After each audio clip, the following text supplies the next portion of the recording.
Morning guys, it's Monday, week 21 of the series. Midway through my low cadence block, so taking a rest week now because really ramped it up for those first few weeks of learning the low cadence stuff. So taking this rest week now, just gonna be doing 2 high cadence sessions this week, no low cadence at all, and also dropping the hours down a little bit. So probably aim for 16-17 hours for the week. Yeah, absolutely gorgeous day today. Sun's out. It's been super dry this weekend, but it's been super cold, so there's still that risk of ice. Obviously, really don't want to have any incidents, so just trying to be super sensible and trying to scout out how bad it is. It's all right so far, but there's always the risk that there's going to be patches of ice. 3 hours zone 2 today. Yeah, we'll like I say, just be sensible with it. No need to push it at all. And yeah, just try and enjoy because it is lovely. It's not even too cold today. It's meant to be 0 degrees, but I guess not super windy, and you've got the sun, so it doesn't feel as bad. Nice and dry roads out here by Casa. Tomorrow at the gym, I'm actually going to run through what my current training session is. So I mentioned in my 2024 goals video that I was aiming to get back in the gym. I have a lot of experience in the gym. Like, I've been doing it for years, and I'm very confident in what I'm doing, but for the past few years it's been the case that I haven't really found the right balance where I really like going hard in the gym, and but it takes away from my recovery a lot. So with cycling being the #1 priority, I want to have the gym help my cycling rather than it just being a separate thing that's taking away from my recovery. So that's the goal for this year, to balance the gym load with the cycling so that it contributes to my cycling. I'll run through my training session tomorrow, and that's kind of just got back into the gym sort of thing, so I'm still easing back into it, I'd say, and that will definitely, what I do in the gym will definitely change during the season as I get more confident again in the gym, what I'm doing, and also as the race season progresses, the gym sessions are gonna have to be shorter and lighter, more power based rather than heavy load, minimize the stress induced by those sessions, because I want my recovery going towards my training session so that I can perform well in the races. So yeah, I'll run through this training session, but like I said, this is the starting point, and I'll also describe how I'm planning to progress the training over the course of the season, and we'll see how that progresses and how my gym training changes.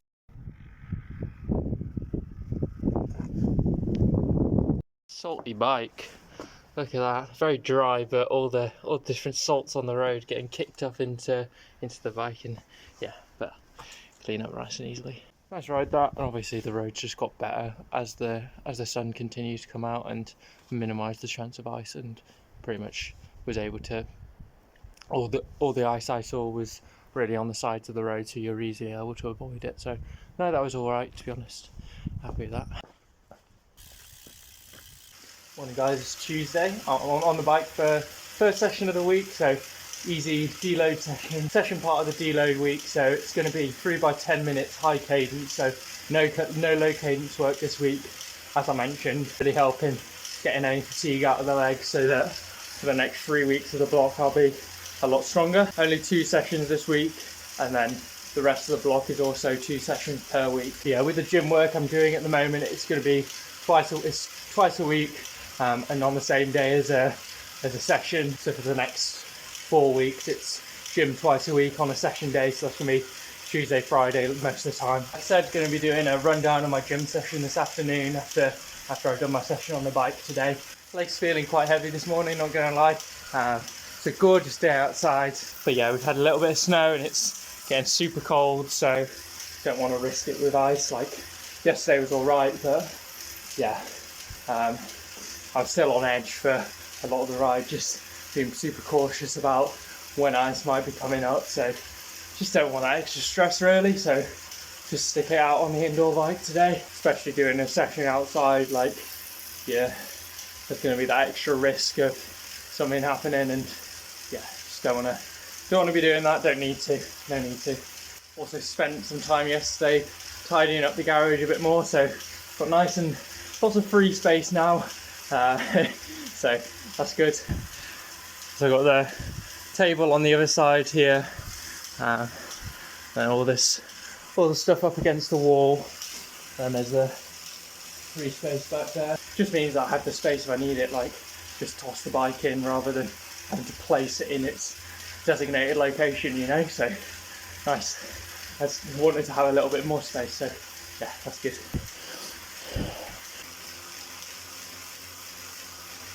So my 5-second sprints now, nothing crazy, but yeah, they're alright. Now moving on to the high cadence stuff, so 3x10 minutes, basically just 3x10 minutes at threshold. Probably take like 6-minute breaks in between or so. With this block being around threshold, it's going to ease nicely into doing more threshold work as I start racing. The end of February, start of March. So this is basically just a straight up threshold session because it's high cadence, but it's only a bit higher cadence than comfortable to me, really. Whereas the low cadence work is like significantly lower than what I'd ever choose to ride at. 3x10 minutes high cadence now. Yeah, that wasn't great. Not good at all. Obviously, it's the first session where I've done just the high cadence after the low cadence. So high cadence always feels pretty hard, but I assumed it was because my legs were so fatigued from the low cadence work. But doing that high cadence work, it's like the low cadence work. It's extremely muscular as well. Realizing that just doing it in isolation, like my legs are absolutely burning on it. When I'm doing efforts, I can cycle comfortably at 110 RPM, but trying to do 120 RPM, like your legs need to contract and relax so much faster. So like the ends up just to keep on top of the gear and not be spinning out. So it's really a muscular thing as well, which I didn't realise, so that's quite interesting. Playing around with the cadence work, you can do the low cadence stuff to really bring up the sort of torque you can put through the pedals, and then you can also bring up that high end to how fast your muscles can contract and relax, which obviously enables you to cycle at a lower torque, which is could be more sustainable, but your muscles need to just be able to fire all cylinders constantly. But yeah, it's interesting that, cause I hadn't really appreciated it. But yeah, that was really hard. I was suffering on that. Obviously, a lot of fatigue from the past few weeks of training. Good job I had this rest week in the middle of it, even though it was only 3 weeks on. I knew it being a new stimulus, I wanted to be conservative with it and give it a rest week after 3 weeks rather than pushing 4 or 5 weeks. So yeah, this has been good. I think I'm definitely in need of this rest week. So good job I planned that into the calendar. Obviously, with a rest week, like if you can really feel fatigue in your legs as well. Even if you'd planned, like if you're planning a block and it has 4 weeks before a rest week, and by the 3rd week you can tell you're absolutely spent, then just doing that rest week early and adjusting the plan like that, I think that's sensible. Even though I'm like a big fan of writing a plan and then sticking to it very, very religiously. Like if you're completely spent and if the quality is not going to be there on the efforts, then it's just going to be digging yourself into a hole. So realizing when you're tired and when to take a rest is also important. But yeah, I just timed it. Knew myself well enough that this would be about right, and I think I'm due this rest week. So yeah, good stuff. Yeah, so going to run through what I define as like my pre-season gym routine. So the rep range is quite high as I'm just easing back into the gym and wanting to make sure my technique's nice and good and I'm not developing any imbalances. So even though cyclists you'd expect to focus on strength work, I want to build down to that lower rep stuff. So at the moment it's relatively high reps. So yeah, I always start with some dynamic stretching. Words out on stretching. Static stretching of cold muscles is not good. Whereas dynamic stretching is really good for warming up. And then doing some more specific work with the band to work on the shoulder mobility specifically, and then also the ankle mobility in the bottom of position of the squat, the ass to grass position, just rolling those ankles around and getting comfortable in that deep position. After that, I move on to some more specific warm-up for the snatch, which is based off some Zach Talander videos that he's made in the past. I work on the snatch specifically and the clean and jerk, because these are extremely powerful movements that train your ability of production of rate of force development, so how much power you can produce. So it's force in a short period of time. Now these movements are highly technical, and I typically keep to a very low weight and focus on the technique of them, because my technique is getting there, but it's far away from perfect. Now you can achieve these power movements through different exercises that are less complex and have less of a learning curve, and that's often coaches would decide to give their athletes these exercises because they're easier to learn, such as like box jumps, weighted jumps and such, and different plyometrics. However, if you can get the Olympic lifts right and variations of the Olympic lifts, the amount of power that those athletes are able to produce is astonishing, really. So it can be a very powerful part of your arsenal. So and I really enjoy the movements and been learning them for 18 months or so. So I'm continuing to do them and work on those steadily. But like I say, mainly keeping the weight relatively light and doing the proper technique, you're still able to produce a lot of force, which is the ultimate aim of doing the exercise. When I first put some weight on the bar, I'll do what's called a complex, where you do Olympic variation, so that these break down the movement into more manageable chunks so you can focus on specific things. So I'll do what's called a snatch deadlift, then I'll do a snatch pull, and then end with a power snatch. And these allow me to focus on key critical things within the movement, so that when I'm doing the full movement, I can try and focus on them all at the same time, which is the most difficult part of the Olympic lifting.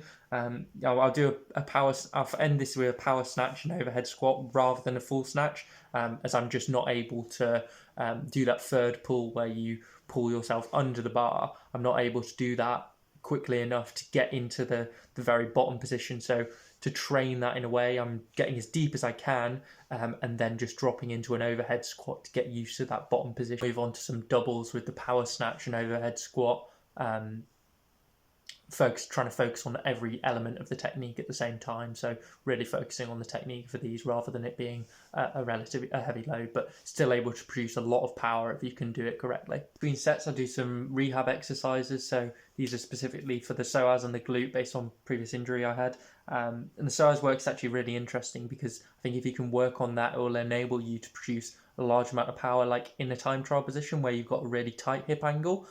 So yeah, this is definitely something I'm going to continue focusing on. Increasing the weight just on feel here, so 45 kg, 50 kg, and then 55 kg. But the aim of this being to maintain my technique to a high quality, so that it should look identical to my warm-ups basically. And the principle behind that is aiming to have perfect technique. Is your power transfer is going to be at its best if your technique is perfect. So, for example, you try and maintain a extremely rigid back and maintain the angle of your back. Because if your upper back is rounding, that's an energy loss from the system, where you're losing that energy and it's not being transferred into the movement. And it's the same for cycling. So you want to be having all of your power transferred to your legs. So if you can, that's why having what's called like a strong core is so important, because that power transfer is going to be as optimal as possible, because there's not going to be energy losses where your upper body's moving around so much that you're wasting energy there. So that's the principle behind just like trying to have really good technique, and so there's the kinetic chain is like super efficient. I then move on to the clean and jerk, which has a lot of similar principles to the snatch, so many things to focus on when doing the movement. However, I've committed a fair bit of energy at the start of the session to working on the snatch, so a little bit more tired, and rather than trying to push it as well with the clean and jerk, just keeping the weight a steady, easy 50 kilograms, and then just focusing on my technique to keep on top of that. Also, between sets of clean and jerk, similar to how I did the rehab exercises in between my sets of snatches, I do a little bit of core work here. So this is like toes to bar exercise, and I think it's quite good for the psoas as well. So with that being an area I want to focus on, I think it's a quite a good exercise. It's a core one that I like. Having done the power work, moving on to my first strength exercise, this being the back squat. Like I said, the reps are relatively high here, 6 with 90 kg.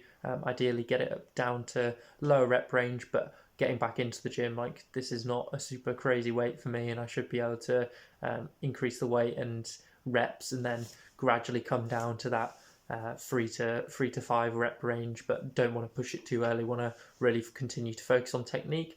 That being a critical thing for me in the back squat. Don't want to develop any imbalances again. I'm driving my knees outwards, which enables me to engage my glutes more. And then, like with the snatch and the clean and jerk, also engaging that lower back a huge amount. So you're maintaining extremely rigid back ankle. Move on to good mornings, where you maintain an extremely straight back whilst hinging at the hip.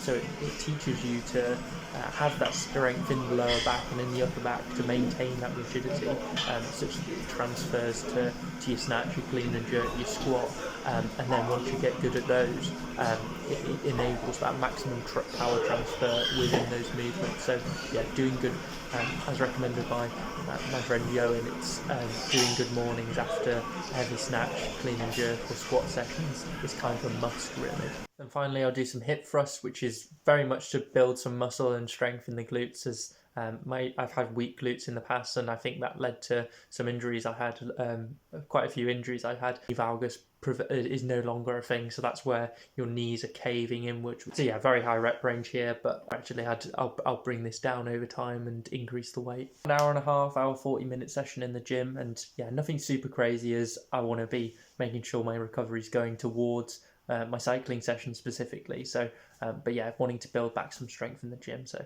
this sort of session I've been doing.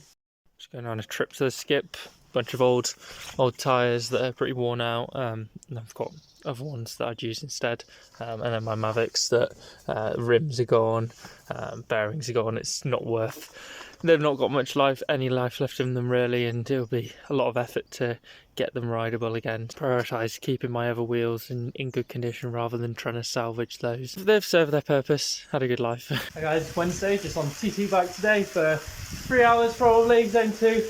Do some TT work with the helmet on in a bit, because I was really happy with the amount of time I was able to get in position last week, so duplicate that again, that'll be good. Get more comfortable in the position. Yeah, still super cold tomorrow as well, so yeah, even though the roads look fine and it's super nice and sunny and bright, just deciding not to bother with it, just stay indoors. You know, it's going to be clear up, gets a lot warmer next week, so not going to be any chance of ice, so yeah, just making the choice to stay inside and should be able to get out next week. 40 minutes in of doing TT work, so doing 3 minutes on, 2 minutes off, 24 minutes of time in the time trial position, which is pretty good. Going to continue doing that for another 40 minutes, hour and 20, all good work, like just teaching that position, being uncomfortable in that position so that it becomes more comfortable, so it's more sustainable, you know.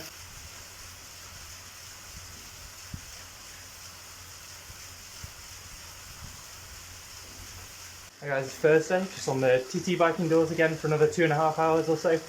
Get some good work in the time trial position again, that'd be good. So I did an hour in position yesterday, aim for an hour in position today I reckon, maybe a little bit more. Next week it's warming up a lot more, so the risk of ice is going to be very low, so I'll be able to get back out on the bike again. Like I mentioned, just didn't want to risk it, didn't want to have that additional mental stress of worrying about ice, so just sticking it out on the indoor trainer for the past few days. Yesterday and then today, we're going to be able to get some good time trial position work done, so there's definitely benefits to doing the indoor stuff, so yeah.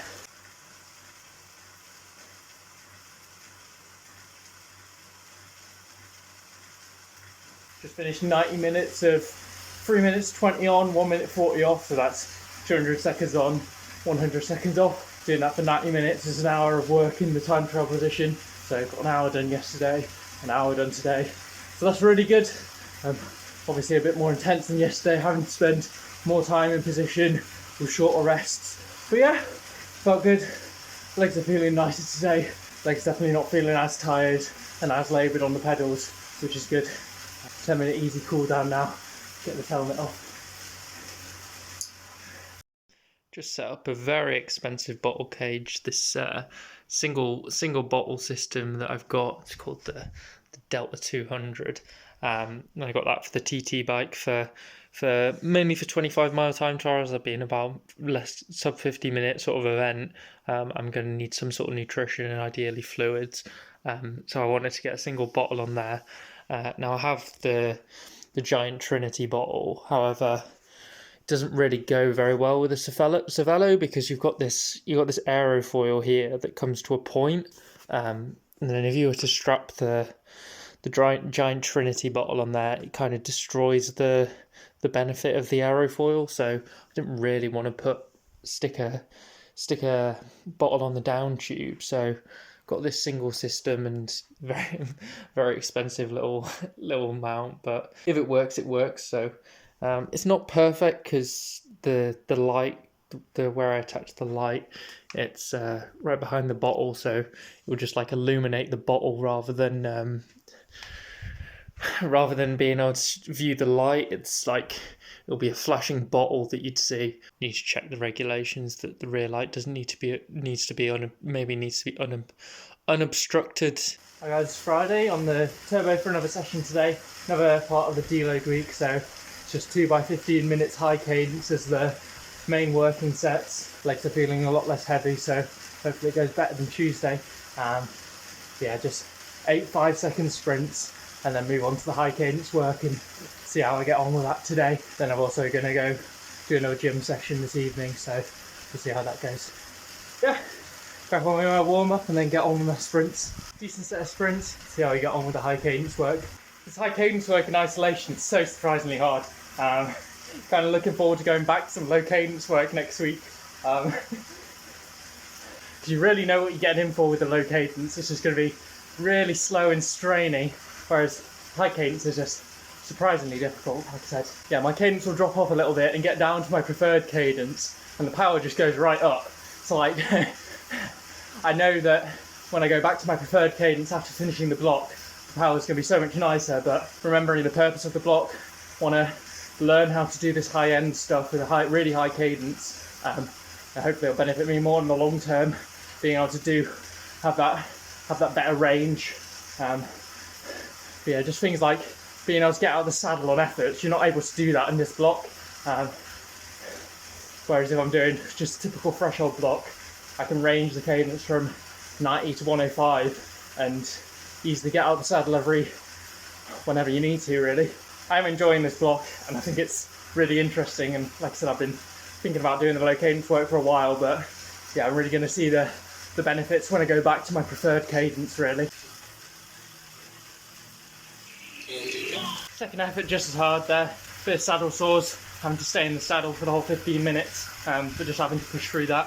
Also felt slight rocking of my body, like my hips, so might experiment with lowering the saddle a little bit, compare it to my TCR, maybe drop the saddle height on this, because being in that low hinged hip position, felt like my hips were slightly rocking.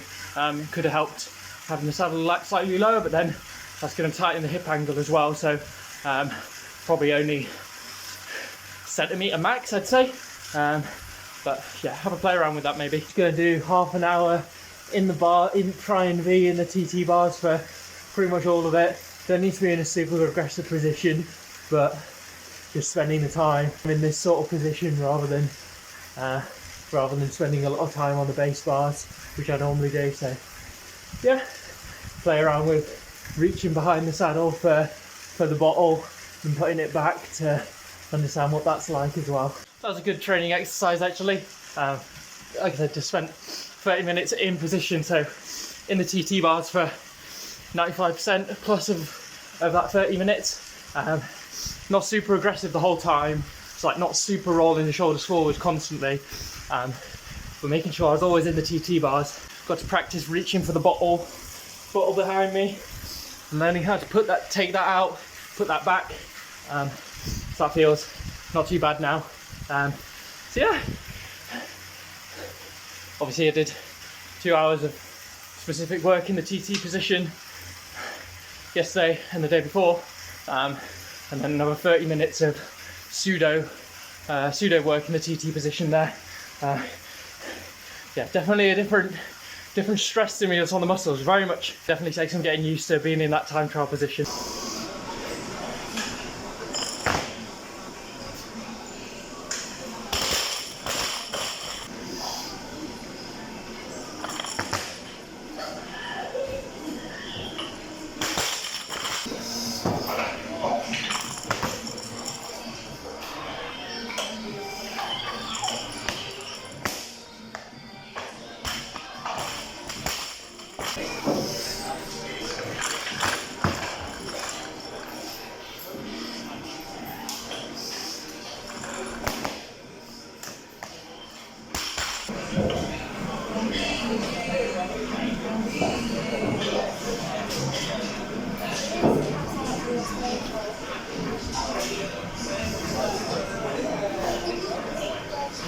Just got myself a set of rollers, so I'm going to try using them for the first time today. It's going to be my first ever attempt at using rollers, so...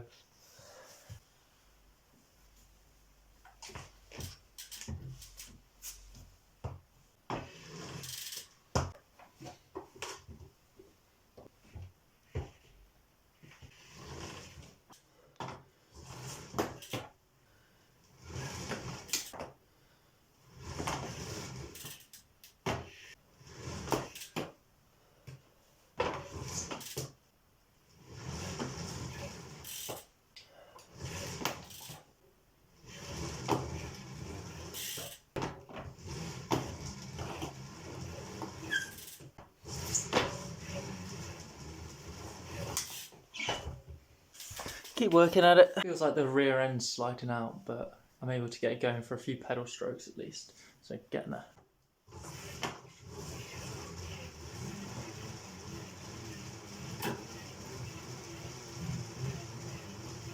Think this counts?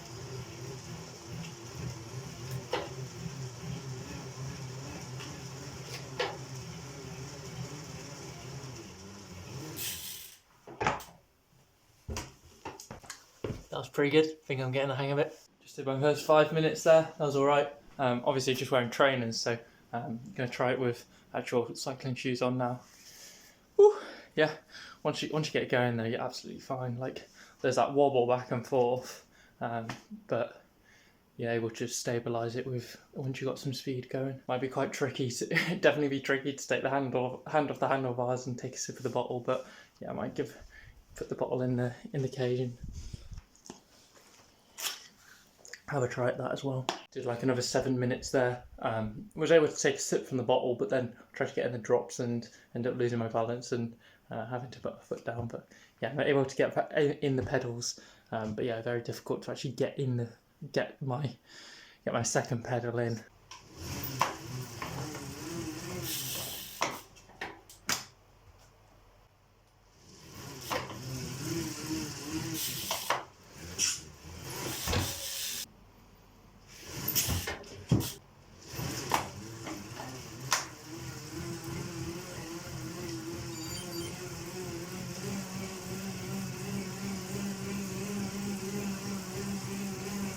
It's all about getting that second pedal in. Tell you what, it definitely will make you lose your fear of your rear end skidding out. Your rear end skidding out constantly. I've been avoiding riding outside this week because of ice, and this is like your worst case scenario, what you'd be like on ice really. Biggest consequences are so low here, I can just step out. My velocity is actually 0 rather than 40k an hour, so it's all alright. But yeah, got the hang of it now. Doing it with shoes on, that's the main thing. Look, pedals are not ideal though. Double-sided pedals would be a lot easier. Just smash your second foot in.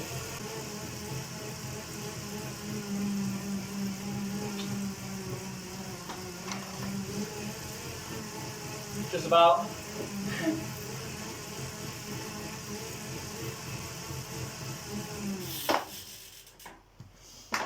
One of the only times I actually chose to stop. The other times it's like fuck something up and then fall off and manage to get your foot down and reset from there.